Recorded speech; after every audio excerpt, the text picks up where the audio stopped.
Here we go. Yes. Are you sure? Yes, I'm sure.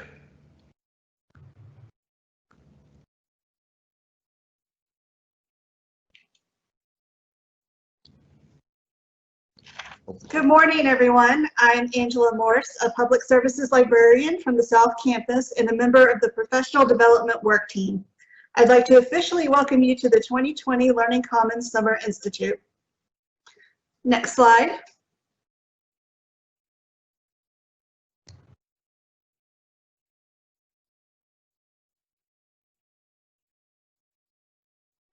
On this slide, you can see a copy of our agenda for this morning.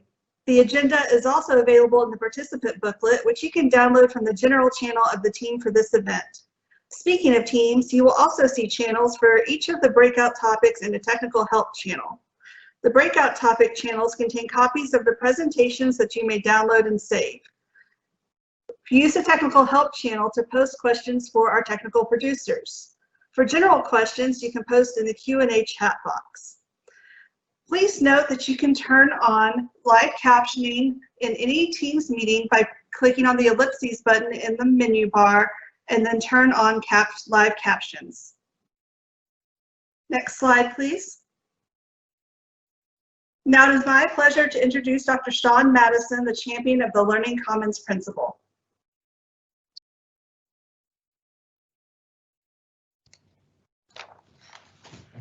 Thank you, Angela. Good morning. I'm Sean Madison. I'm the proud champion of the Learning Commons principle, and let me welcome you to the 2020 Learning Commons Summer Institute, the virtual edition. Several individuals coordinated today's institute, and this coordination facilitated a partnership between the Learning Commons and Integrative Instructional Learning Environments principle, ILE, led by Dr. Zarina Blankenbaker, with support from our Center for Teaching and Learning. I would like to recognize the breadth of contributions professional development team led by Tracy Soto, the ILE team led by Victoria Yin, the program manager, the CTL team led by Caitlin Graves, a whole bunch of Learning Commons advisory panel volunteers and technical producers. I would also like to recognize our vice presidents of academic affairs who have been supportive throughout the life of the Learning Commons project.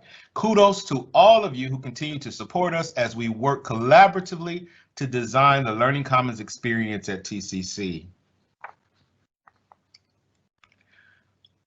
Now, over the past 3 years, the Learning Commons team has defined the Learning Commons, assessed and analyzed user needs using design thinking techniques, expanded the definition of Learning Commons, and created an aligning narrative philosophy. From that aligning narrative, we developed an overarching service model known as CLEVER. You'll hear about that shortly. Last year, we generated ideas facilitated by Dr. Julie Todaro about the desired future state of the TCC Learning Commons. From this process, key service concepts and themes emerged, and what followed was the work that created an interactive online repository of data and findings, also known as a LibGuide. We also conducted a more in-depth survey of physical and academic learning spaces currently offered throughout our district, and we have taken this information to build out the key concepts. It is important to mention that throughout each step, we have had the opportunity to reflect, to refine, and be intentional about our planning and design efforts. And you're a part of that intentional design of engagement as we continue to move forward with our planning. As part of the design thinking process, we have been intentional about creating a planning environment ripe with opportunities to engage. And we have used the metaphor of an ecosystem to describe various types of internal and external engagement. And as you can see, these engagements have ranged from advisory panel visits to wonderful places where they have model Learning Commons environments, to engagement sessions designed to elicit feedback from students and faculty. Within this ecosystem, there are several interconnections between principles. A particularly strong one is between the Learning Commons and ILLI principles. ILLI's development of an engaged learning institute raised the possibility of integrating active learning methods in the classroom with pedagogy within the Learning Commons. The Learning Commons service model is a natural partner to active engaged learning, which positively reinforces the idea that students in the Learning Commons are not passively receiving information or services. Their engagement with and ownership of learning is built into every aspect of the service model. As I mentioned earlier, the advisory panel developed an overarching service model for the Learning Commons known as CLEVER. The 6 principles ensure all the components of the Learning Commons environment work together to enable success and weave all of the academic support services into an expert network designed to connect all disciplines into yet another ecosystem of expert assistance, resources, and services. So as we continue to assess and apply the service model across all Learning Commons academic support systems, libraries, learning labs, supplemental instruction, remember that our CLEVER model is how we serve based on the 6 key principles, and our operating service model is what we do to serve. Keep in mind, the learning centers, libraries, supplemental instruction are already living the service model. This is not something that is coming in a few years or we have to wait for the completion of a building to do. We continue to transform, align, and build the Learning Commons service model and the Learning Commons experience for students right now, even in this current environment. And kudos to all of you who have been a part of this magnificent work. So now I'm going to transition to Jo Clem, Director of Southeast Campus Library, and she will briefly introduce the overall service model. Then, along with Lourdes Ramboa and Dr. Colin Jenny, they will take you through some high-level characteristics of the 3 main types of services: access, support, and discovery. Jo, take it away. Thank you, Dr. Madison. So access is the first section of the service model, along with support and discovery. And access acts as the bridge to get patrons from where they are to where they need to be. And so that's broken down into 3 distinct parts. There's the concierge assistance, which is, if you think of a concierge in a hotel, it's the first face that somebody sees when they walk in the door. And then there's technology and access assistance that includes software and hardware that students need to get to the information. And then there's resource access. What are the sources we have? What books do we have? What databases do we have? What newspapers do we have? So those are the main things that fall under access. Some of the things that we have immediately gotten on with access is after we made our trip to Austin, we realized that everything students need basically has to be plugged in these days. And Dr. Madison got facilities involved, and we got some more plugs added to all of the libraries. That is a really basic thing, but it is a very Learning Commons thing. It's an access need, and so we did it. Well, even with those new plugs, we realized there are a lot of students who aren't sitting near the plugs. So what do? Some libraries were able to purchase furniture that had plugs in the furniture. Some of us purchased Omni chargers that are batteries that are big enough to plug a laptop into.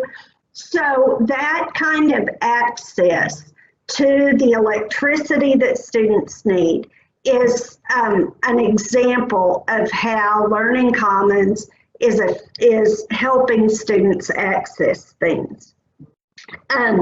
Some of the things that we're looking at to help provide access are outdoor lockers, like Amazon lockers, where we can read things for students and they can go use a code to get to them.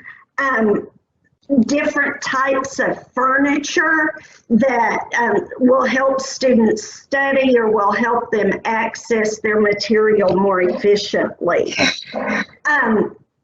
One of the things that has been most helpful with this Learning Commons concept is that when one of us finds a really great product, then we're able to share it with others.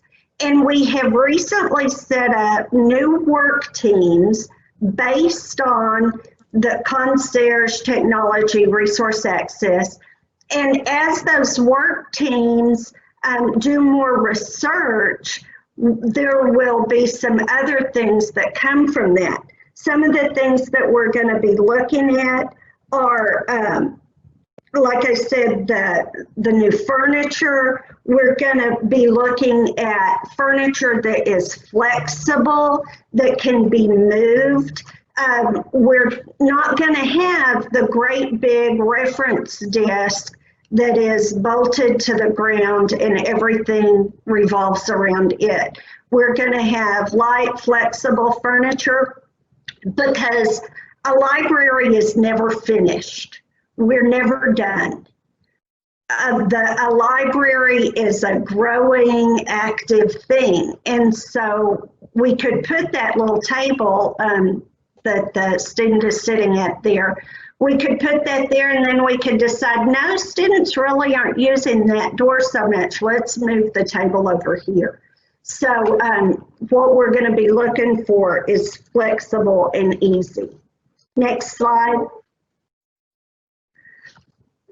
Another thing that we're going to be looking for are ways that students can access things together. We're going to want comfortable space, but we're going to want collaborative space in addition to the quiet study space too. Another part of access is going to be the library website. And you'll hear from Kathy next how the learning labs are working together and how they have improved their web presence. And the libraries are going to be working to improve their web presence, and hopefully eventually that we'll have a Learning Commons website where a student can walk in and have the same kind of concierge service on the website that they currently have in person. Another thing that has been extremely evident with access in the past 6 months has been our distribution of computers to students who suddenly were working at home when they had not been before. So we quickly created a system, and it's the same system at all campuses so that we can get that access to them. So there are a lot of things that we have already done, but we're going to improve them and perfect them and make access a priority for the Learning Commons system. Now, Kathy Nivens, the coordinator of the Reading Writing Center at Southeast Campus, is going to tell you about the next step. Thank you, Joe. Hi, I'm Kathy Nevins, and I'm going to talk to you about the Learning Support Learning Assistance model, which impacts us all. This model focuses on 4 key support services. Research instruction, which supports the instructional goals of the college by fostering user independence through research instruction, including information discovery, retrieval, and evaluation. Learning assistance, which integrates support for academic courses with student-ready assistance, which enable all students to achieve their academic goals through one-on-one sessions, small groups, robust programs, curated workshops, and more. Student success, which focuses on developing the soft skills students need for success in their personal and work lives. Examples include time management, leadership, and grit workshops. Supplemental instruction, which is a peer-led academic enrichment program designed to help students succeed in historically difficult courses and achieve their academic goals through collaborative and interactive review sessions. Next slide, please, Stafford. Aren't they cute? Have you ever looked at a DIY project or a recipe and thought, I can totally make this? I looked at this picture and said, yeah, I can definitely do this. I know how to bake. This will be no problem. Next slide, please. This was my finished product. My bunny rolls looked like angry hamsters. Since these were the only rolls I had made, I had to serve them. This was not my best work. I wanted to know why the bunnies became angry hamsters. So I consulted with award-winning pastry chef Allison Hodges, and I learned that I had left the dough out too long and a skin formed as a result of drying. Wow, I missed reading about that. I know many have heard the phrase, you don't know what you don't know, but in this case, I really didn't know what I didn't know. You're probably asking, how does this relate to the Learning Commons? Well, the Learning Commons is an integrated system within the college-wide engaged learning experience, which fosters greater student engagement with libraries, learning labs, and supplemental instruction. So, does the Learning Commons mean cool furniture, lots of change, collaboration, meetings, reduction, increased support, movement? What does it mean? Next slide, please. During a college and university site visit, I toured the Learning Commons at Austin Community College. I thought, oh wow, they took a closed mall and used the ladies and coat sections of a department store and converted it into a very large space with cool furniture and lots of computers. Next slide, please.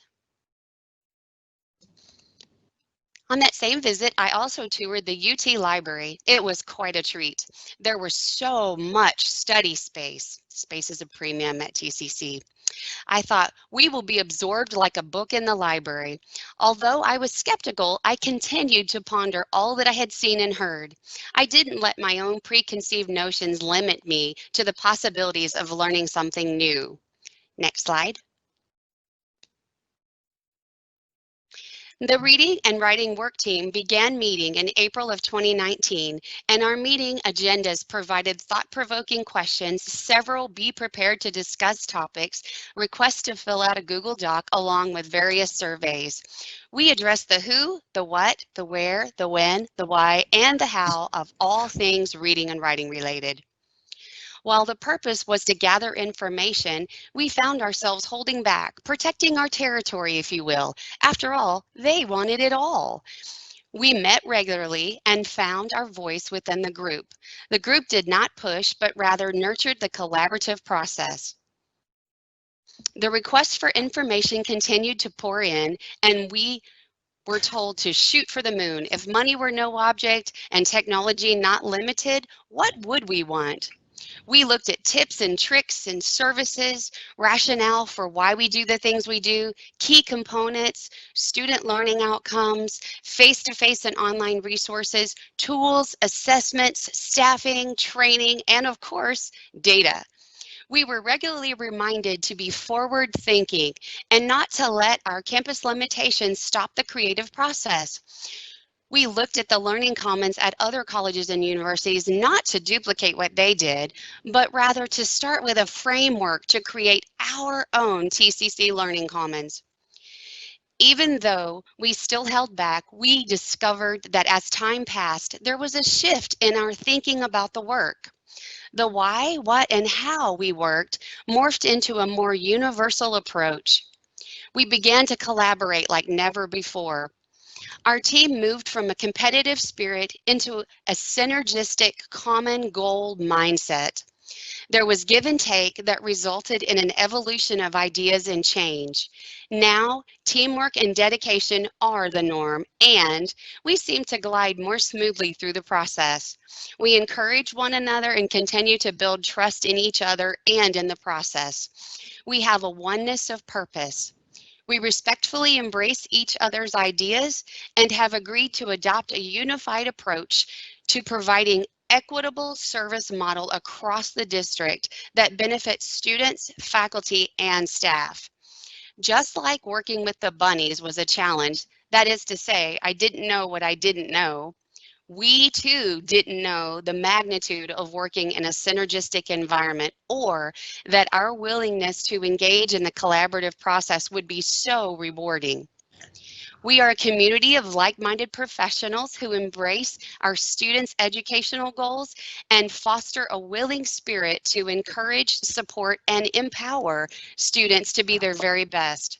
As you go through this training, we hope you will engage in the learning about what the Learning Common is and how you fit into this service model. Up next, we have Dr. Colin Jenny to talk about the discovery model. Dr. Jenny. Thank you, Kathy.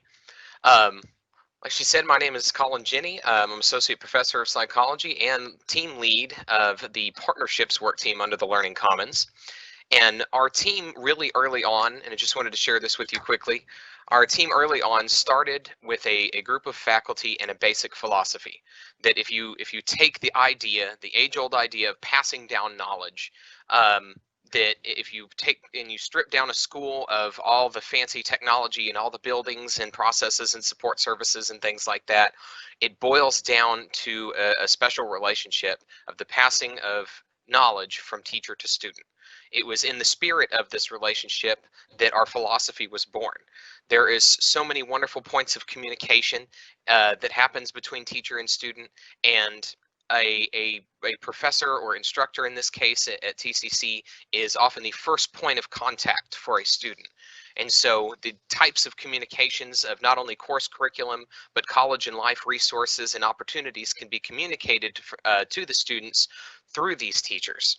So thus, our future endeavors to promote engagement of instructors and professors in the Learning Commons and promote engagement of students and staff in the Learning Commons was really trying to honor this relationship. And if you want to really get to the students and make sure they're heard day by day, then we can go through the instructors to do that, to support those relationships. Next slide. So, as Joe put earlier, our teams have evolved over times as we adapted to understand our query. And so, as an aside, as a story here, I know many of you in the room are likely parents. And so if you've ever watched your children discover something new, then perhaps you understand this process already. My daughter grew up in Texas, and so she didn't actually touch snow until the age of 4. And to see the pure excitement and joy on her face the first time she was able to do that, as well as hear the follow-up questions about when is snow and how is snow, and my personal favorite, why is snow, for the next 3 days, made me realize the curiosity component behind everything. And so this can happen in our college age students as well, and that's what discovery is all about. Understanding the ability to show them new information, but in innovative ways, allow them a facilitation of their creativity in many different ways, as well as promote different partnerships and have them network with other individuals, both inside TCC as well as in the external community. That is the essence of discovery.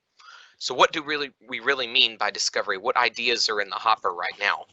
When we envision that when a student walks into the Learning Commons, that they will be absolutely exposed to a number of different stimuli. So as a student enters our facility, they will be able to hear live music coming from music rooms being conducted by local student talent. They will be exposed to different art surrounding them on the walls of different types, as well as digital exhibitions on the walls using innovative technologies. They will be have access to food and beverages and things like that to be able to draw them into different areas to connect with one another and socialize in organic ways. And of course, they'll have access to learning resources, but not just the basic stuff you've seen in the past, unique and innovative resources that tap into innovative and cutting edge technologies. They will be able to use things like virtual reality as pictured here to have walkthroughs, anatomage tables to be able to work with their topics, as well as things like the Microsoft HoloLens to experience topics of education in new ways. But in addition to that too, they will be able to express their creativity through things like maker spaces. Maker spaces can be adaptable to the campus culture in each Learning Commons and can range from everything from writing computer code all the way to knitting clothing if they wish. So a number of different opportunities. But in these spaces too, they're able to develop new relationships. That's in the partnerships area. So as we said, we're engaging faculty to have a greater role in there. Colin, I apologize for the interruption. Sure. I am so sorry, Colin, and I am so sorry for the to the attendees for the interruption. It appears as though our ASL interpreter is not visible on the screen.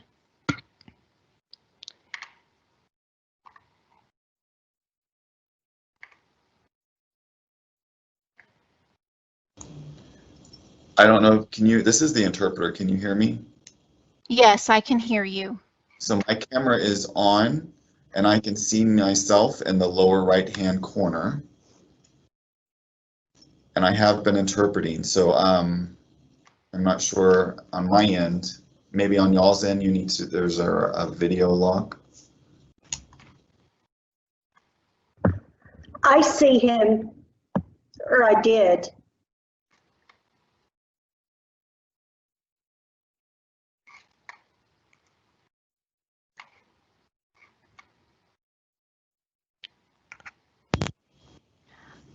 David, since you are controlling the presentation, can you please reshare the presentation content from the current slide, and then in the queue to the left of the presentation, you should be able to add the interpreter's video so that it will appear side by side.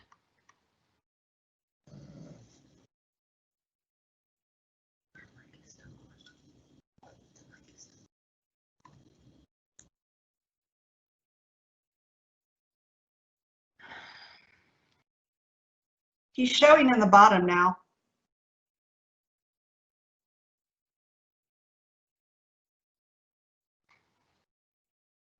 Yes, we can see him.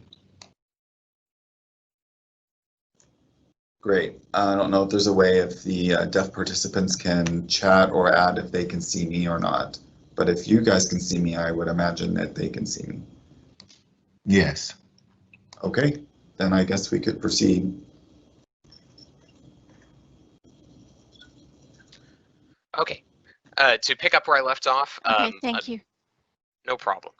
To pick up where I left off, another one of the unique characteristics of the Learning Commons that students will be able to discover is the melding of new relationships and partnerships that can occur inside of the space of the Learning Commons. And so, as we mentioned earlier, there's both internal and external partners that can occur. Internal, including things we've worked on with engaging the faculty more, again, falling back to that philosophy of going through the faculty to engage our students, students being able to meet with one another and join study groups and share knowledge. But there's more. We can also engage the external community, as is one of our main goals now as a college, where we can hold things like speaker events that we can have Once again, internal professors share knowledge and research or have discipline highlights, as well as external speakers to come in to discuss their jobs and be able to share that knowledge with students for future prospects. In addition to this too, we can engage our external community by having the Learning Commons be a space for hospitality, such that outside training events could bring corporate individuals to our campus in order to hold those events, as well as host things like conferences and symposia to not only engage the external community, but possibly engage our internal community as well. So to wrap this up, discovery is a type of learning that I think all faculty are always trying to seek, that to make a student want to learn, to be excited to learn, to chase that curiosity like a child learning something for the first time, but in a much more innovative and engaging setting. Thus, we hope that with the service area of discovery, we can not only excite and engage, but we can also actually tap into the culture of TCC and change that for the future to come.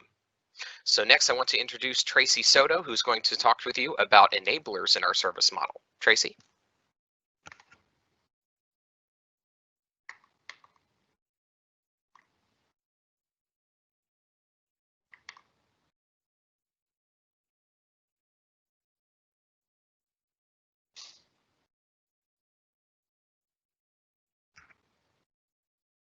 Hello, everyone. The enablers are the resources, services, and other aspects of the Learning Commons service model which span across all areas. And since we are running a few minutes ahead of schedule, and since we are still having issues with some attendees being able to see the interpreter and the presentation at the same time, we are going to take a brief 2-minute break to try to resolve these technical issues, and we will be back shortly with the remainder of the presentation. Thank you for your patience. Please bear with us for just a few moments.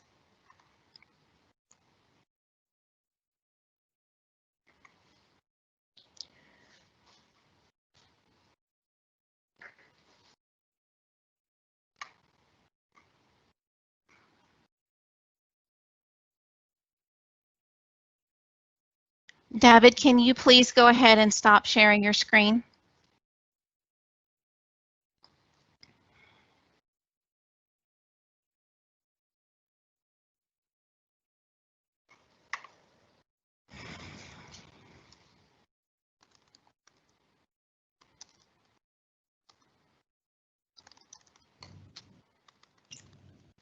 Hi, Doug. How are you? This is Sean Madison. You're okay?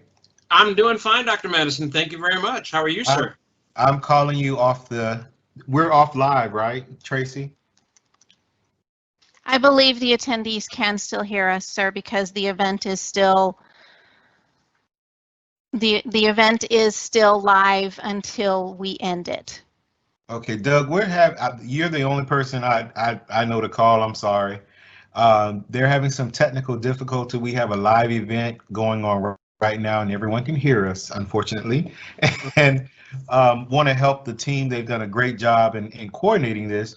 However, they're having some technical difficulty with broadcasting both the sign language interpreter and the live presentation at the same time. And they've tried every trick, technique, strategy, and we're still having issues.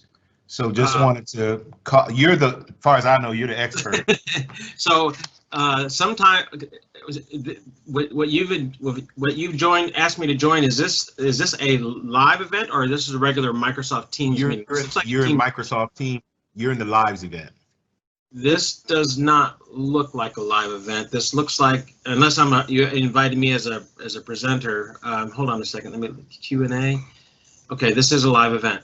All right. So okay, as a producer, who are the producers on this event? Myself, Tracy Soto, David Silcock, and Susan Smith.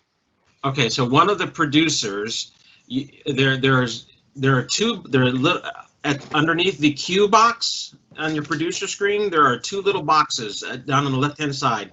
One is a solid box, and one that has a box that shows two little individual, two smaller boxes. In that queue box is what you want to do is you can queue up a video or like one of the items for a presentation, like a PowerPoint presentation or something like that. And then you can also queue in someone's video into that queue box as well, and then push them both over to the live event, and you should be able to see them both.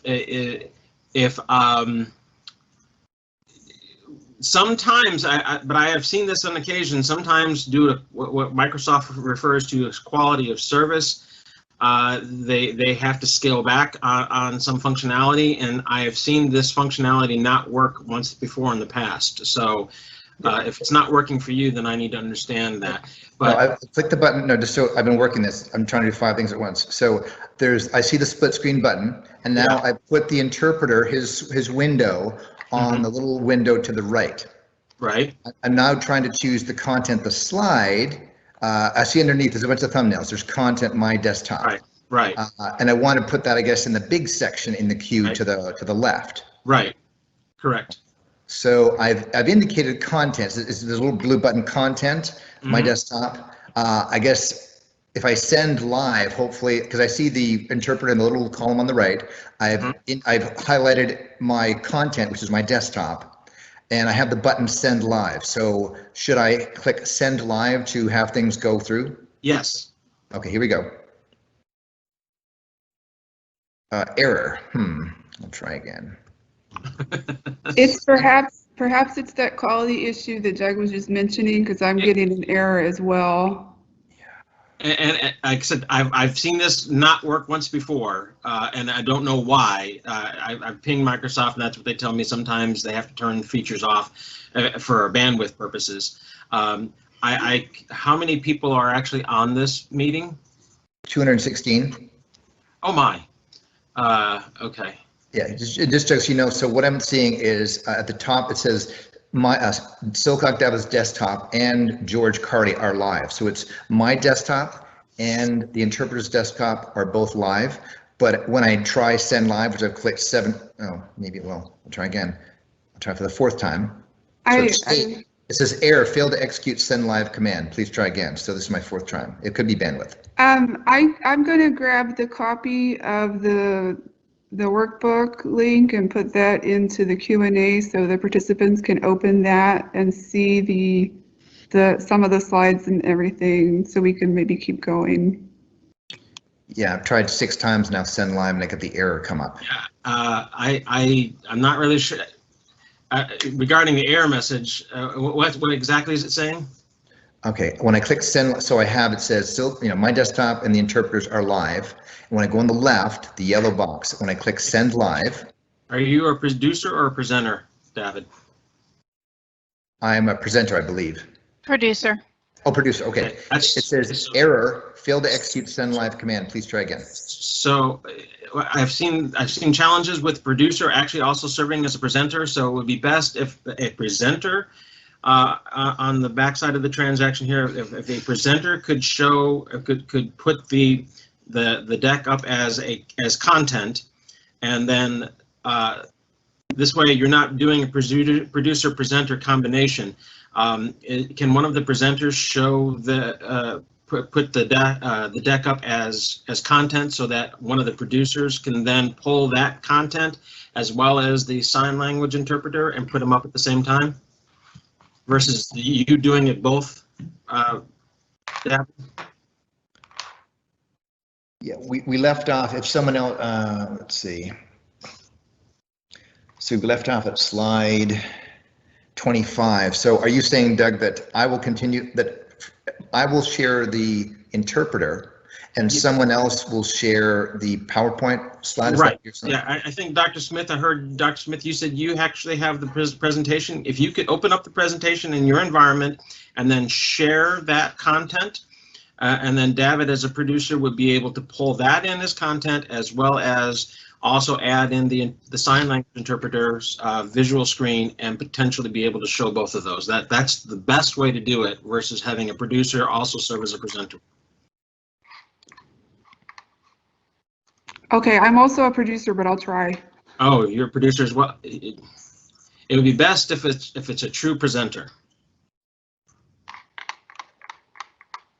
These are the nuances of Microsoft Teams that we're learning as we go, and I apologize to the live community that's listening to all of this, but sometimes we have to work through these challenges. So Tracy, you're a producer. What about if I say Colin Jenny, Dr. Jenny, he's a presenter, correct? Could Colin take over if we gave the presenter? I'm just trying to be, if Susan, you can't do it because you're a producer, but Dr. Jenny or Joe. Yeah, I just need to get a copy of the current version to give to him, or if you can send it to him really quick. I have posted it in the chat right now, the presentation. So maybe Colin, could you maybe grab that, since I believe you're a presenter? It doesn't matter, but I just. Colin or Jeanette Anyone have presenter rights. Candace and Paige and Allegra also. If Jeanette Laredo has presenter rights, Jeanette, would you mind go ahead and? So Doug, should I stop sharing, or right now I'm seeing you should see the interpreter, I believe. I've seen the interpreter down below because I'm a presenter in this particular book, so I can see the presenter down. Oh, Joe's desktop. Okay, here we are. Okay, Joe's showing it. All right, perfect. I'm going to now try and add that content and also add the interpreter's video into the Q screen and then send it. I think it's working. Wait. I think we can see them now. By Jove, I think this is working. Can you see both now? Because I'm seeing it on my screen. And I'm getting some messages in the Q&A that we can see both. Excellent. There we go. Thank you, Doug Williamson. My pleasure. We just need to forward the slide to the appropriate place, whoever's got access. To the enablers, please. Yeah, 25, slide 25. Thank you all for being so patient. This didn't happen when you practiced, obviously. And again, these are just nuances that we are learning along the way. So again, our apologies. Thank you, everyone. Thank you. And now we will return to our regularly scheduled program. I'll stay on just in case there's any other issues. So I'll just mute myself and stay on and enjoy the show. Thank you, Doug. My pleasure. Yeah, slide 25. Yeah, some animation. Sorry about that. And then actually, you could go right on to 26. Okay. Thank you. I think what I have is an earlier version. I'm not going past 22. Okay. She doesn't have the combined PowerPoint. Okay, the one that I posted in the chat is the combined PowerPoint. Okay, hold on.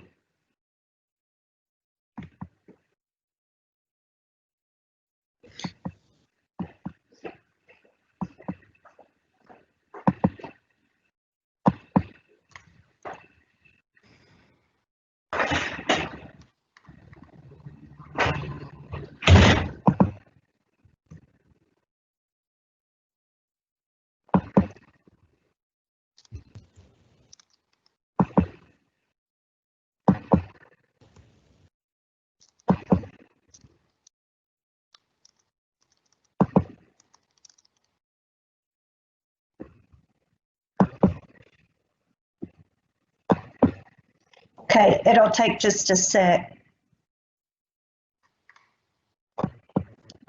It's still not the right one. Okay.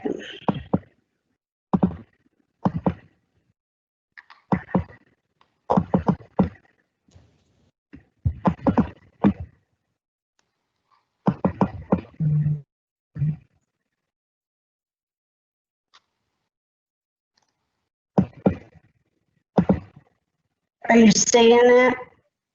Not yet.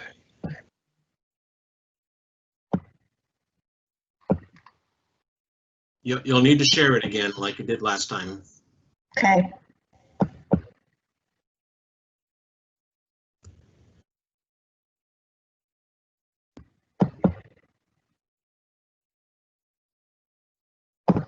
Okay, now I see something. Go to 25, Joe.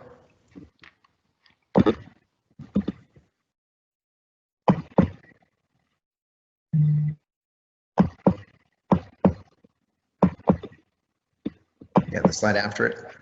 There you go. Okay. And then advance, just to show the whole model. Yeah, just advance through the animations. I'll tell you when. Just keep advancing. Hold on, there's in the last three. 1, 2, 3 for the red bar, the bars. 1, 2, 3. 1, 2, 3. That's it. That's it. Perfect. Now, Tracy, enablers. Thank you. I think we are back now, and we should all be seeing the PowerPoint and our interpreter in the side-by-side screen. As we were discussing, the enablers are the resources, services, and other aspects of the Learning Commons service model which span across all areas. As you can see on the slide, this includes staffing, training. Actually, Joe, if you go back one, you were premature. Sorry. Oops, other way. There we go. Sorry. That's fine, right there. Thank you. This includes staffing, training, processes, procedures, and technology that can be found among all aspects of the Learning Commons.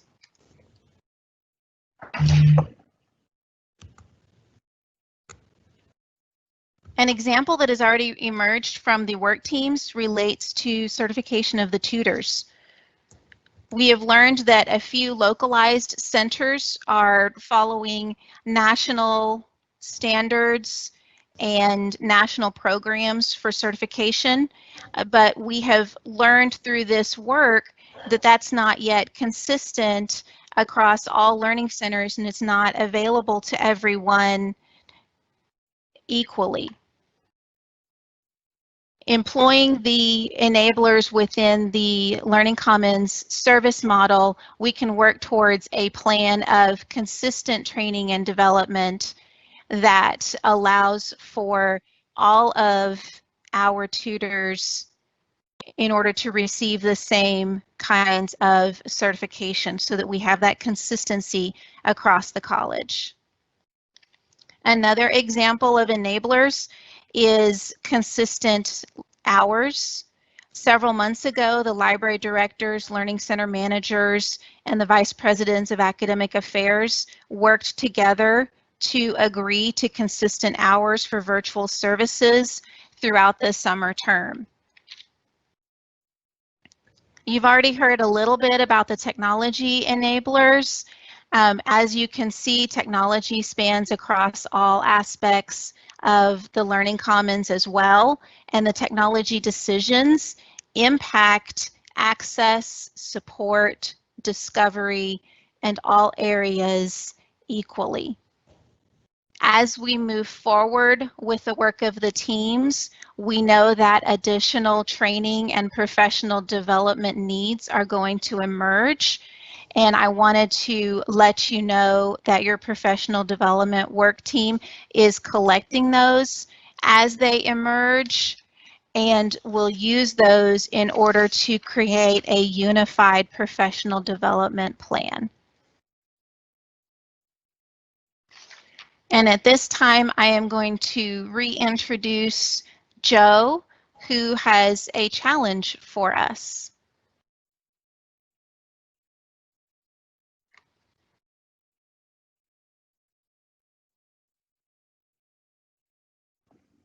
We've looked at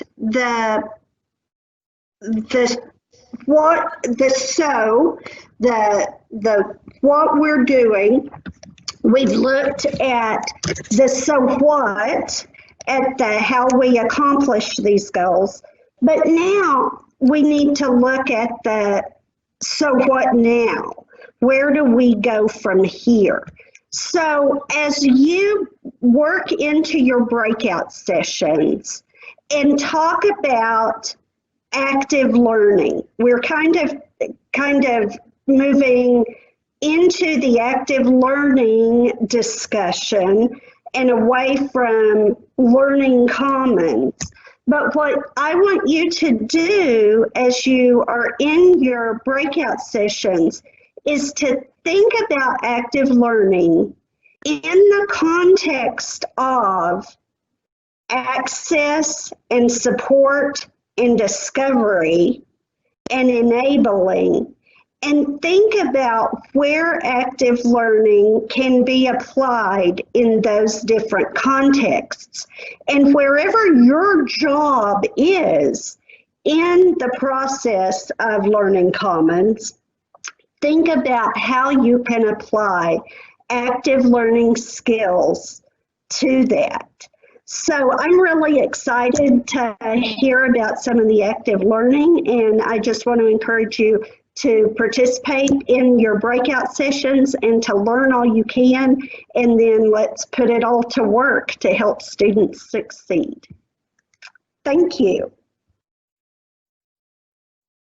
Yes, and before we get into those breakout sessions, we are going to now turn this over to Paige McMinn and Allegra Hannah Davis, who are going to introduce us to active learning.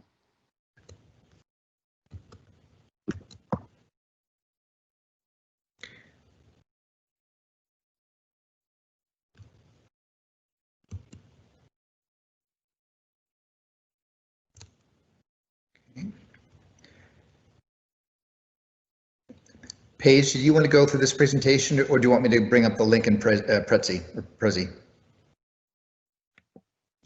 Good morning. Well, the Prezi would be nice to show because it starts off with a little bit of context around what active learning is and what it isn't. But if it's not technically available, that is okay. We can move forward either way. Yeah, it's probably safer at this point just to continue, if that's all right. Okay. Yeah, of course. Thank you. Paige, just tell me when you need me to advance the slide. Okay. Well, good morning, everyone. Allegra Davis and I are happy to be here this morning to share with you some of the principles and tenets of active and engaged learning, and a little bit of the progression of how we have gotten to the point where we are on the Integrated Instructional Learning Environments Advisory Panel. And so the reason why we wanted to kind of start with what active learning is and isn't is because a lot of times we have misconceptions, or there are a lot of connotations around the word active learning or engaged learning. And so we wanted to kind of start off to give you that foundational piece and element so that then you could use those strategies, that foundational definition into your breakout session so that you could apply those more specifically to your areas of work. So we are excited to be here and share this with you this morning. And Paige, I think we can just talk through what was going to be in the Prezi. Sure. And maybe, because I think the same questions will probably pop into people's minds. Yeah, we could absolutely do that. So part of what we were going to do and start off with is just for the participants on the call, if you would just use the chat box that you have, and you can just type in when you hear the term active learning, when you hear that, when it comes to mind, what springs to mind for you? What tenets do you think of, or what does that look like? What does that sound like? Or what do you already know about active learning? And so if you'll just throw some of those comments into the chat bar so that we can kind of get an idea of where we all are on that. What do you know about it? What have you heard about it? That's where we were going to start.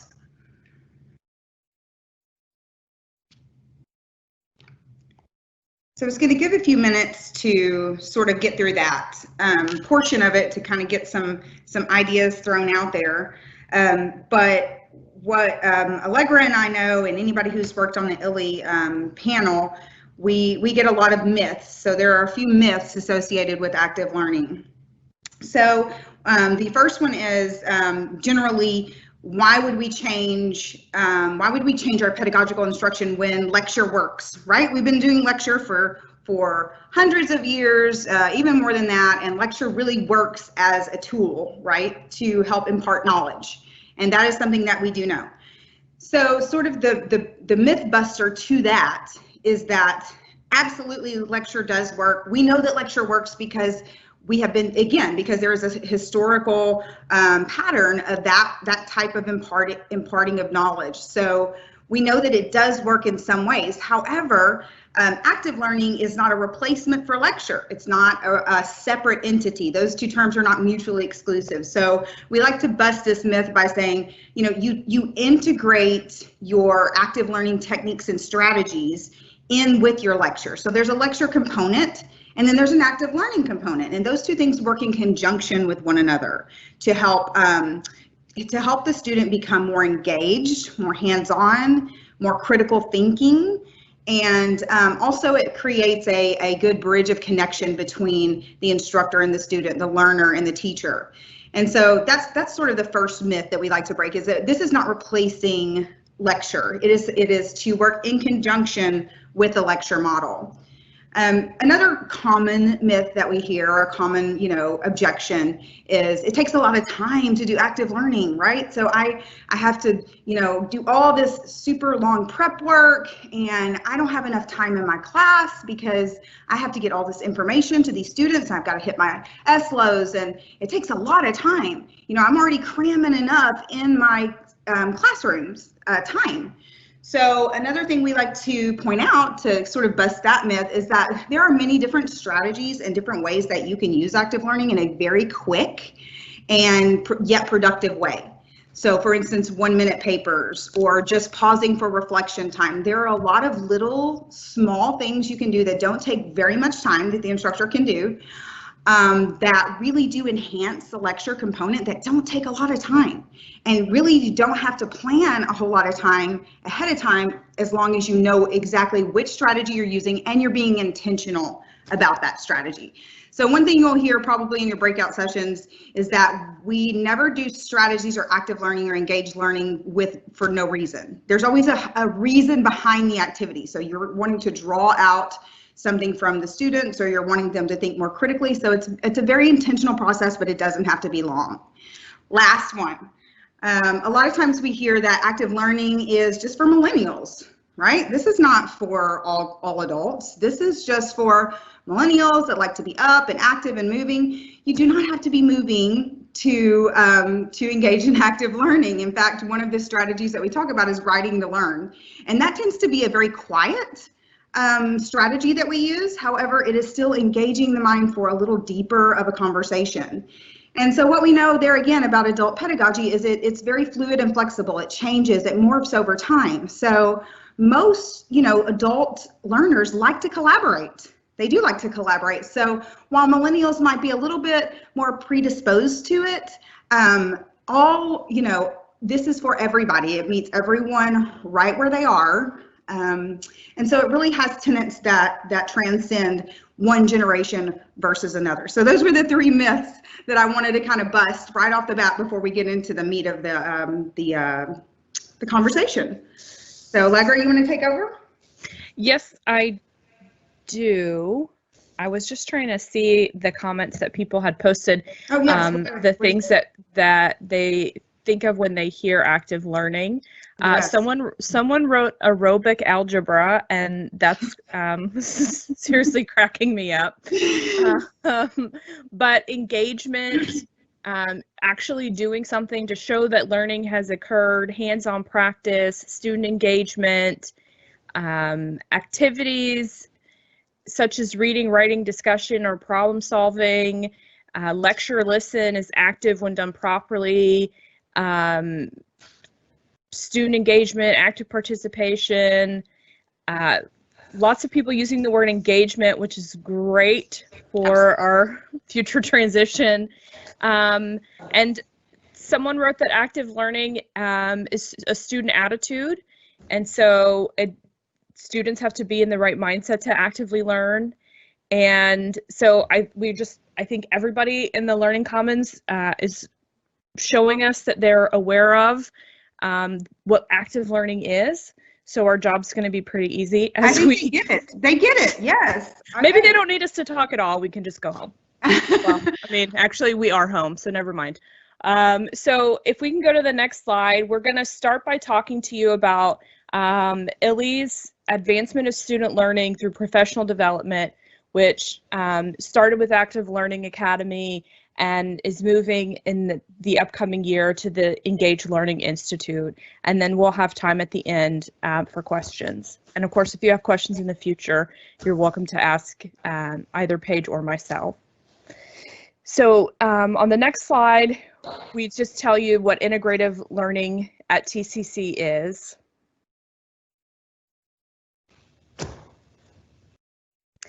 And so the key words here are highlighted. It's an interdisciplinary, transformative, and collaborative environment that facilitates the conversion of theory into practice to develop world-ready students. So those of you who are saying hands-on or problem-solving or discussion, all of those things are part of integrative learning. So we go from theories and ideas to understanding how what we learn in the classroom applies to the real world.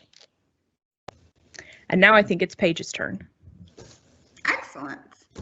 So when we think about the intentionality behind active and engaged learning and sort of how we came to this place that we are, we have to think about those critical skills that employers are desiring for the 21st century. We always talk about world-ready students. So we want to make sure our students are ready to hit the workforce, when they leave TCC, or they have these skills to either move them forward in their educational process. So you'll probably recognize most of these. These are a lot adapted from our institutional learning outcomes: critical thinking, the reasoning, communication, technology, teamwork. So that's sort of the impetus that drives this pedagogical approach that ILLI has adopted and the college has adopted. So the next slide, please. So the Active Learning Academy that was established, and I don't do well with numbers, so we've had at least 2 years of it, I believe, in the prototype stage, and I believe that there's a slide in a second that shows the progression. But basically, if you haven't heard of the Active Learning Academy, it was a cohort-based program and professional development designed to showcase the way that we can be more active and more engaged and more intentional with our students by applying the strategies. So what we ended up doing is applying the strategies in the academy as they were learning the content. So the content is coming through, right? So you're learning about writing to learn by writing to learn. So that was by design. We were having that continual reflection period in between classes or in between sessions where we would have engagement with colleagues from the cohort. And then the observational rounds would come after that, and we would support them in redesigning their lessons. And we would also do a lot of collaboration cross-disciplinary, which is something that we don't get to do a lot as instructors and faculty. And so it was just a good way to start that pedagogical shift into active and engaged learning. Next slide.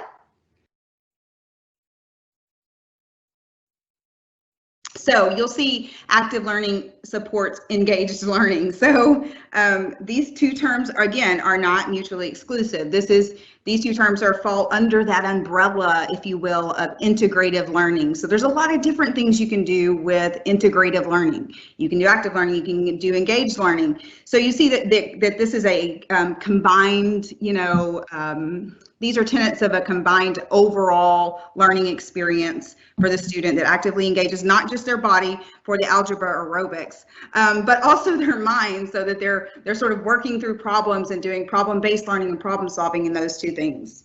So we can't say the word intentional enough. We try to be very, very intentional about the activities and strategies that we teach so that we can always have that impetus behind it of what is it that we are wanting them to get out of this skill or this particular concept. Next slide, please. And so what you're looking at here is was adapted from Jobs for the Future. And this was sort of the crux, the strategies that we taught every session in ALA. So we would go through one of these strategies per session, and you can see them there. I'm going to guess that those look very familiar to a lot of you. And that's another thing we get. This is not brand new revolutionary stuff. If you have any K through 12 experience, you will know that K through 12 teachers and instructors have been using and incorporating these strategies into their curriculum for many, many years. And so scaffolding, classroom talk, writing to learn, even literacy groups, when you look at that one, doesn't necessarily have to be an active body experience. But these are the 6 that the Active Learning Academy was founded on. And you'll look a little bit more deeply into these in your breakout sessions. So if you have questions about exactly how we, employ those or exactly what those mean, you'll be able to get into the nitty-gritty of it in just a few minutes. Next slide. And so this shows sort of the structural part of how the Active Learning Academy was employed. So faculties participated in the sessions. We modeled the strategies. After each session, we would ask the faculty to implement the strategy in their class and then come back and have a discussion with their peers about what worked, what didn't work, this went well, my instructions weren't clear, that sort of thing. So that was the first part of the academy. Next slide. So the second part of the academy was really my favorite, although I had a lot of anxiety at first around it. But what happened after you kind of learn the strategies and you get used to implementing them in your class and getting feedback from your peers and getting feedback from your students, what we would ask the faculty to do is to set up an observation in their classroom. So the observation would be where your peers would come into your classroom and they would just simply observe an activity. The important thing to point out here is they were not observing the actual instructor or evaluating the instructor's capabilities.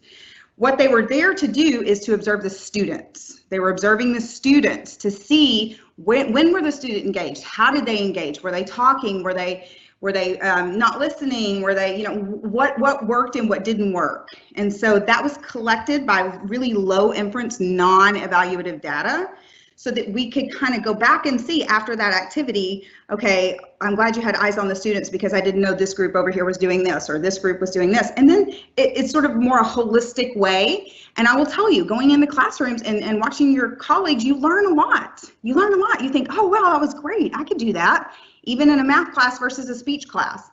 So it was really more of a just a very low level observation of more the students and not the faculty member. Next slide.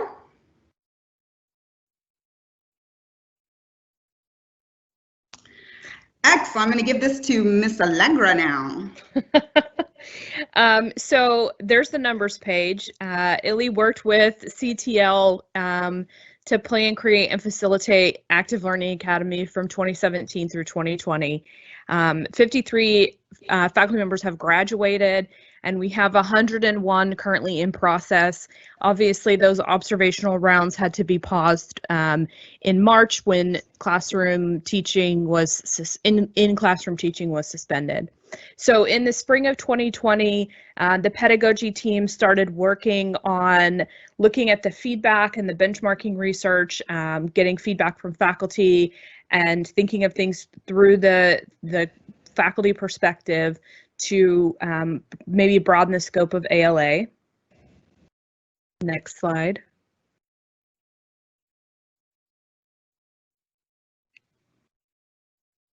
You just keep advancing through here. So we did a lot of research about the terminology that institutions used, and we found that engaged learning was popular and made a lot of sense. So our partner and transfer institutions like Tarleton and UNT use the term engaged learning, and we talked to ALA graduates, our integrative learning fellows, the ILI advisory panel, the pedagogy work team, and we discussed what was the best name for the professional development of advancement of student learning that we wanted.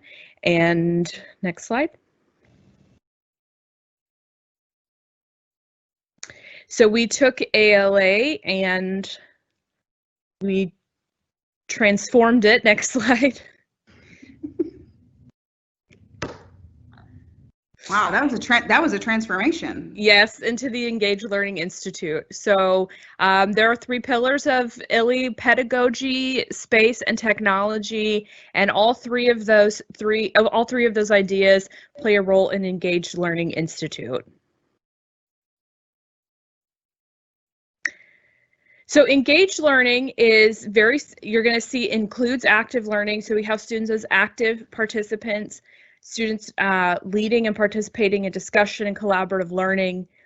It also includes project and problem-based learning, interaction with peers, faculty, learning commons, and supplemental instruction, includes engagement with technology, and all of those active learning classroom strategies, including the ones that you've got in your workbook, I think it's called.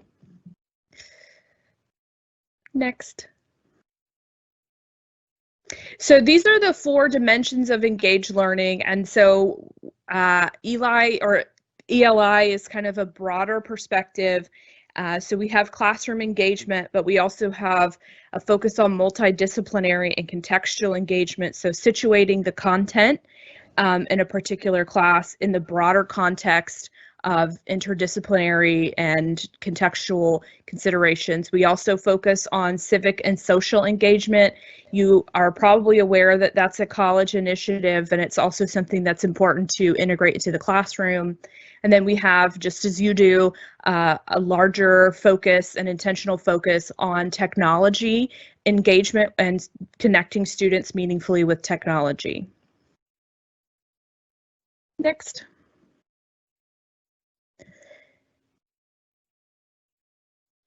So these are the folks who are building the Engaged Learning Institute. You see, I'm the lead developer, and then we have faculty who have experience with dual credit, online, face-to-face, hybrid, and lab science instruction. And we have additional contributors from across the district as well, with different experience from different teaching disciplines. Many of these folks have completed ALA. Some of them are integrative learning fellows. Some of them are leading your breakout sessions in a few minutes. And some of them will be actually teaching and facilitating the ELI sessions. So we really brought in a broad team of experts. I don't know why that got balled up. So the Engaged Learning Institute is a little different than the Active Learning Academy. We are enhancing the ALA curriculum, but still incorporating the guiding themes of ALA.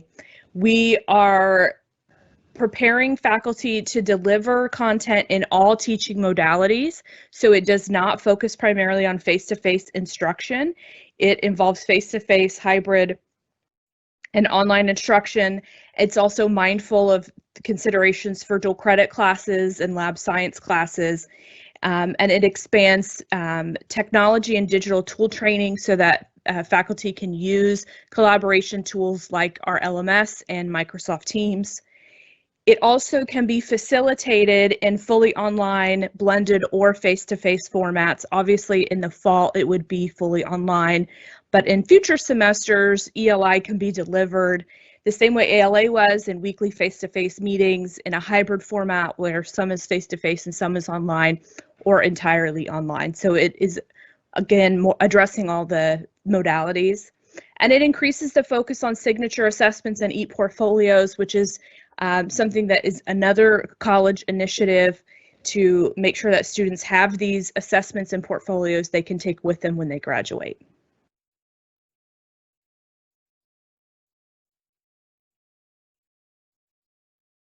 So we want our faculty participants in ELI to be able to successfully really do these 6 things when they leave, and I'm not going to read them to you because they're in your packet, but we are, again, focusing on more than just teaching faculty strategies, but really contextualizing all of that and focusing on a little bit of a broader scope. You can go to the next slide. And the Engaged Learning Institute, just like ALA, has an observational component. So facilitators and peers we'll have the opportunity to do some observation, and these are what the facilitators are particularly looking for faculty to do during observations. But just as Paige said, what's important when we are observing classes is what are students doing. It's a little more challenging when we do online observations because we can't show you what students are doing without violating FERPA, but we can, do a walkthrough of how we design and engage students in a way that's accessible and inclusive and really meaningful for them.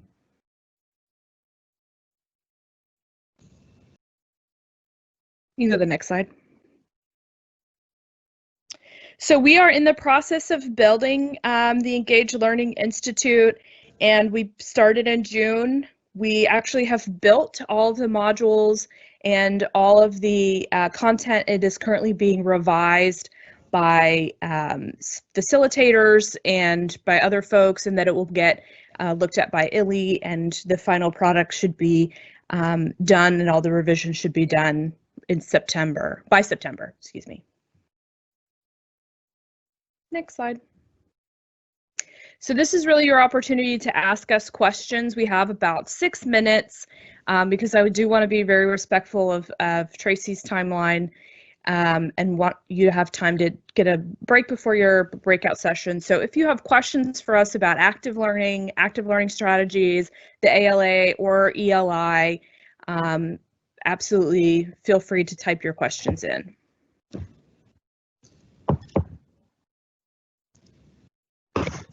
And while we wait for questions, we're gonna answer some sample questions that no, you're good. You can go to the next slide.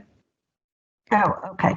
Yeah, we have some questions that we normally get. So we'll start with these while we're waiting for folks to type questions in.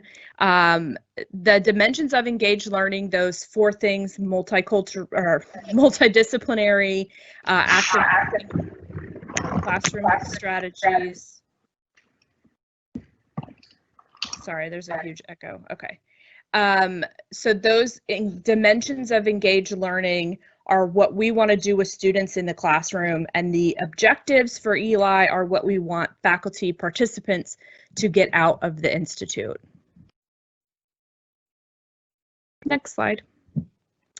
Observations will be different with ELI, so we have options for how you would share what you're doing in your classroom with your cohort. You can do a live Teams meeting and share your screen and walk your facilitator and peers through a lesson or a strategy that you're employing in an online class. Once we're back to face-to-face instruction, we can have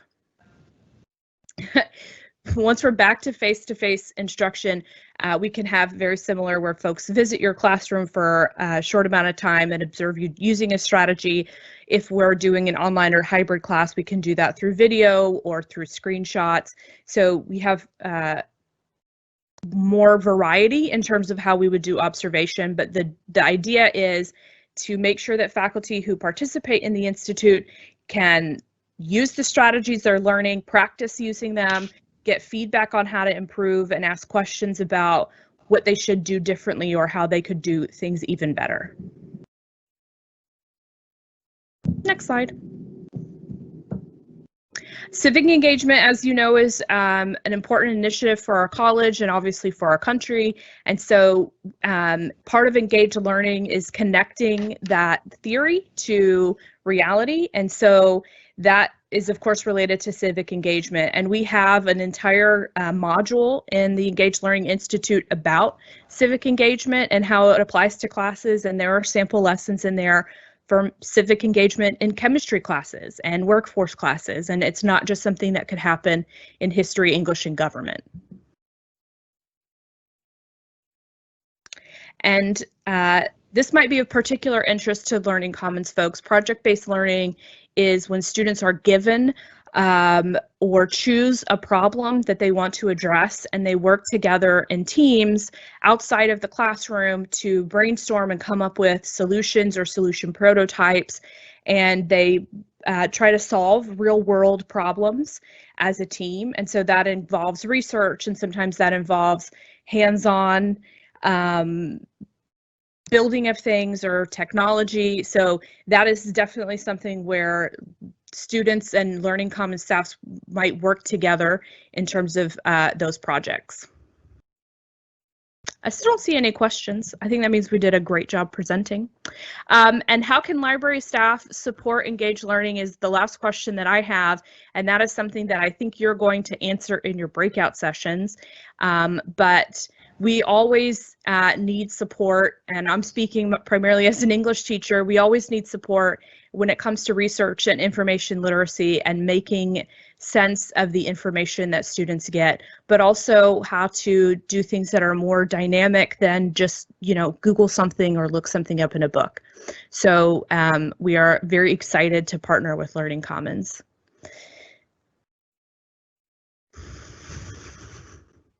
I had shared one question just because I think it's something that a lot of Learning Commons staff are wondering. We work a lot with people in a one-on-one situation. Can you give any insight on what engaged learning looks like when you're not in a group, or does it always have to be a group? Oh, kind of no, so experience? yeah, sorry, no, engaged learning really is speaking to what a learner is doing themselves. So it is about a student engaging with the material, a student engaging with other students, a student engaging with a member of Learning Commons staff, a student engaging with a faculty member. So all of that is engaged learning. As long as the student is actively engaged in the process of learning or discovering or inquiring, then that is engaged learning. And really what we want to move away from is an old paradigm of education, which is instructors give knowledge and students receive it. And we want to move more into the paradigm where students find information, discover information, learn information, but that students make it meaningful and that students make connections between what they learn in various classes and what they learn in what they already know and what they learn in a class. So it's definitely not to that, Allegra, yeah, go ahead. Give an example. So if you were to use the Socratic method, for instance, so you could ask questions as you're walking them through a process, just one-on-one, and that would be you asking them the questions, but they are coming up with the answers, right? So even in a one-on-one session, you could use that method, and that would engage the mind a little bit more than just you saying, here's how you do this, X, Y, and Z. So there are some ways you can definitely do it one-on-one. That's all I have. And I do want to say I'm almost 40 and I am a millennial. To just quell this conversation, we know millennials are adults. There's a lot of comments about that. So yes, we know that millennials are adults. We know that Gen Z is our traditionally aged students coming out of high school. We got all that. We're just myth busting that, those millennials are the ones who want to be active learning, but the truth is everybody benefits from it. I hope that quelled that conversation. It seemed to be a very hot topic. It did seem to be a hot topic. I was following that in the Q&A. Thank you so much, Paige and Allegra, for your introduction to the active learning and what it is going to become with the Engaged Learning Institute. And for all of our attendees out there, thank you so much for joining the general session this morning. We are going to officially break for a few minutes, and everyone who registered for the event should have already received a calendar invitation for their breakout group. The breakout groups officially begin at 10:15, so you will notice that you have a few minutes to take a break, refill your coffee, stand up and stretch, whatever it is that you need to do, and then you can join your breakout group using that calendar invitation that you received. You can also get a link to that If you visit our technical help channel, our producers in the technical help channel can they can assist you in making sure that you get connected to the correct breakout group. Attendees, you will stay in your breakout group from 10:15 to noon. You will have 2 different presentations in your breakout group. You will have one presentation that goes deeper into the service model for the Learning Commons. You will have another presentation that takes a deeper dive into active learning strategies. The facilitators of those presentations will come to you. All you need to do is join your group and then follow along and participate the best that you can. At noon, when your second breakout session ends, please, please, please do not log off because we are not completely finished. At noon, we will all come back to this same live event. This live event will remain open and available throughout the course of the breakouts. We will reconvene here at noon for some concluding thoughts. And with that, I am going to go ahead and officially dismiss you to take your breaks and join your breakout groups. But please know that you can continue to access the technical help channel if you have questions. Thank you.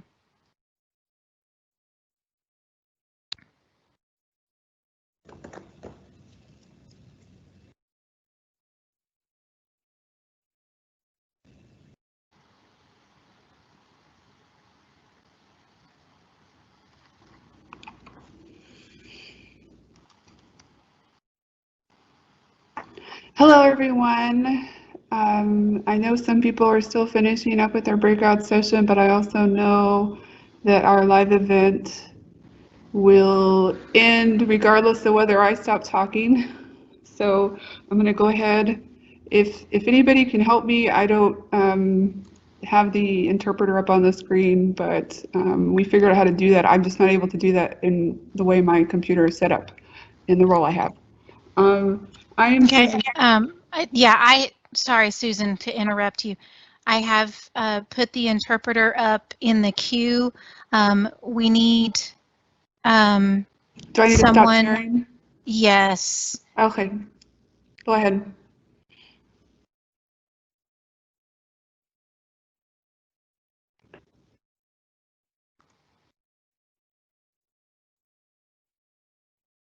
I see them. Thank you. All right. Thanks for your patience, everybody, as we get everything worked out here.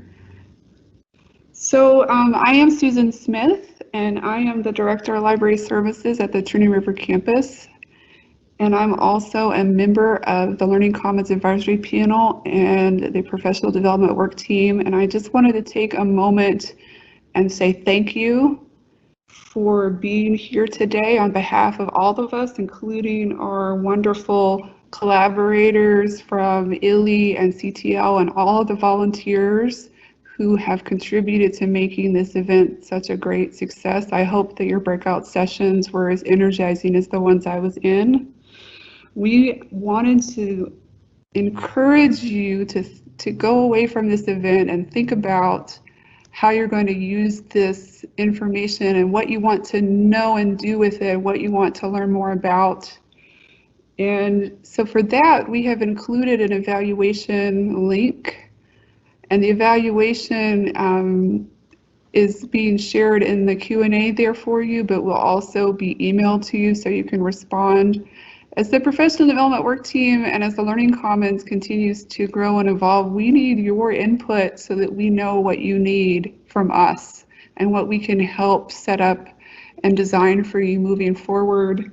We're also hopeful that maybe some of you, after hearing more about the service model and thinking more about your role and position, may have said, you know, I'd really like to become more involved in the Learning Commons, and I'd like to contribute and be a part of what happens next. And in growing and designing and implementing all of these great things that you've heard about today. So there's also a space there on your evaluation form to indicate if you'd like us to follow up with you with becoming more involved.